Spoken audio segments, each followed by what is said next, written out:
Assalamualaikum warahmatullahi wabarakatuh. Perkenalkan, nama saya Sela Anadara Putri dengan NIM 23501611083. Di sini saya akan menjelaskan mengenai mikrobiologi lingkungan dan flora normal. Mikrobiologi lingkungan ini di mana kondisi lingkungan yang berhubungan dengan pertumbuhan dan perkembangbiakan mikroba. Mengapa mikrobiologi mengalami pertumbuhan dan perkembangbiakan? Karena terdapat komponen pembentuk mikroorganisme yang terbagi menjadi dua, yaitu organik dan ion anorganik. Untuk organiknya ini terdapat karbon, hidrogen, nitrogen, oksigen, fosfor, dan sulfur yang merupakan komponen struktur sel mikroorganisme. Dan untuk ion anorganiknya ini terdapat kalium, natrium, besi, magnesium, kalsium, dan klorin yang dimana memfasilitasi proses enzim yang diperlukan dalam metabolismenya ini disebut koenzim atau kofaktor. Koenzim atau kofaktor ini berperan saat difusi aktif.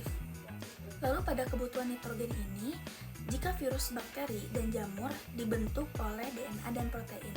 Satu khas dari sifat bakteri atau prokaryotis ini yaitu N2 atau dia bisa merubah sifat dengan cara mereduksi menjadi NH3 yang dikenal sebagai fiksasi. Lalu pada kebutuhan sulfur ini dapat diubah oleh bakteri autotrof. Autotrof ini yang dapat membuat makanannya sendiri dan mengoksida menjadi sulfat. Sulfat ini nantinya diubah oleh mikroorganisme dalam metabolisme bakteri yang menghasilkan hidrogen sulfid. Selanjutnya pada kebutuhan fosfor, di mana kebutuhan fosfor ini diperlukan sebagai komponen ATP, asam nukleat, dan koenzim-koenzim seperti NAD, NADP, flavin, lipid, komponen dinding sel, dan beberapa polisakarida kapsul. Untuk terakhir yaitu kebutuhan mineral yang dimana diperlukan untuk fungsi enzim.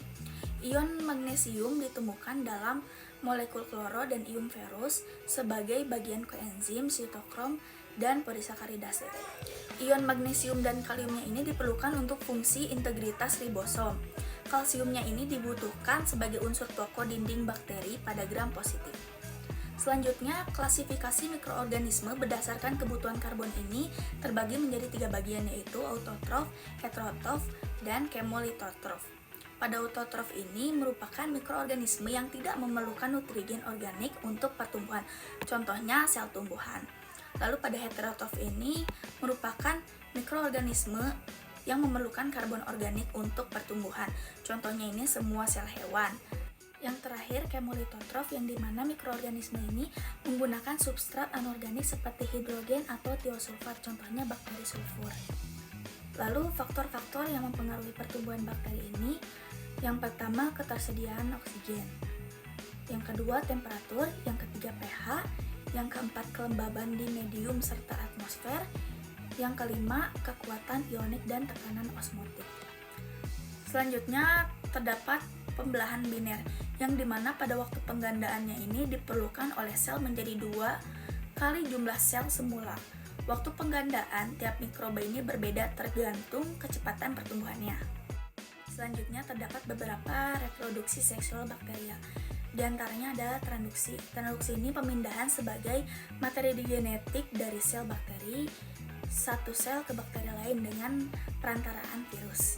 Yang selanjutnya ini ada konjugasi, di mana pemindahan sebagian materi genetika dari satu bakteri ke bakteri lain melalui suatu kontak langsung.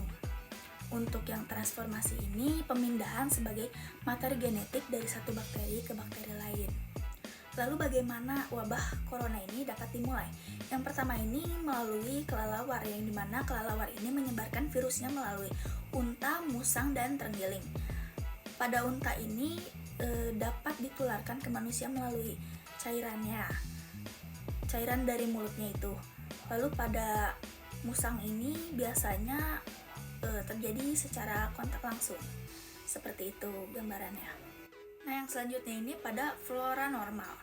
Flora normal atau mikroba ini menunjukkan populasi mikroorganisme yang menghuni kulit dan membran mukosa manusia normal yang sehat. Mikroba ini terbagi menjadi 2, yaitu mikroba residen dan mikroba transien.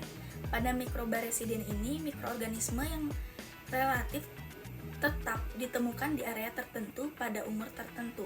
Sedangkan pada transien ini yang menghuni kulit atau membran mukosa selama beberapa jam, hari, atau minggu. Pada simbiosis mutualismenya ini, flora normal dari host pasokan nutrisi, lingkungan yang stabil dan suhu konstan, perlindungan dan transportasi. Lalu pada host ini, stimulasi sistem kekebalan tubuh dan strategi koloni yang menyingkirkan patogen potensi di lokasi. Yang selanjutnya ini beberapa manfaat pada flora normal, yang dimana diantaranya ini untuk mencegah kolonisasi oleh patogen, lalu mensistensis dan mengeluarkan vitamin. Yang selanjutnya memproduksi zat yang bersifat bakteriostatik. Yang selanjutnya merangsang perkembangan jaringan tertentu. Yang terakhir ini merangsang produksi antibodi silang reaktif.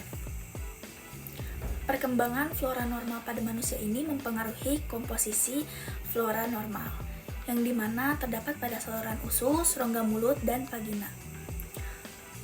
Lalu beberapa bakteri mampu membangun biofilm bakteri di permukaan jaringan.